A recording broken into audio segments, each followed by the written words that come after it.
தினம்தோறும் விளக்கேற்ற நல்ல எண்ணெய் இதயம் நல்லெண்ணெய்.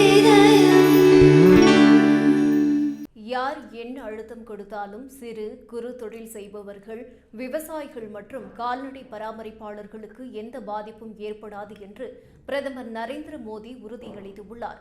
அகமதாபாத்தில் நடந்த நிகழ்ச்சியில் பேசிய பிரதமர் மோடி, பொருளாதார நன்மைகளை அடிப்படையாக கொண்டு உலகம் முழுவதும் அரசியல் நடந்து வருகிறது. இந்தியாவில் சிறு குறு தொழில் செய்பவர்கள், சிறு கடை நடத்தும் சகோதர சகோதரிகள், விவசாயிகள், கால்நடையை வளர்ப்பவர்களின் நலன்களே தனக்கு முக்கியம் என்பதை காந்தி பிறந்த இடத்தில் இருந்து அறிவித்தார்.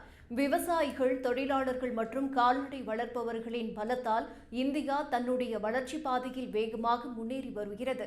அனைவரும் இந்தியாவில் தயாரிக்கப்பட்ட பொருட்களை மட்டுமே வாங்க வேண்டும். தொழிலதிபர்கள் தங்கள் நிறுவனங்களுக்கு வெளியே சுதேசி பொருட்கள் மட்டுமே விற்கப்படுவதாக பெரிய பலகையை வைக்க வேண்டும் என்று மோடி தெரிவித்துள்ளார். பகவான் கிருஷ்ணர் மற்றும் மகாத்மா காந்தி ஆகியோரின் பாதையை பின்பற்றி இந்தியா வலுவாக வளர்ந்து வருகிறது என்று தெரிவித்தார். மேலும் நீதி மற்றும் பாதுகாப்பின் அடையாளமாக சுதர்ஷன் சக்ரா உள்ளது என்றும், பயங்கரவாதிகளுக்கும் அவர்களின் எஜமானர்களும் எங்கும் மறைந்திருந்தாலும் இந்தியா விட்டு வைக்கவில்லை என்றும் மோடி கூறினார்.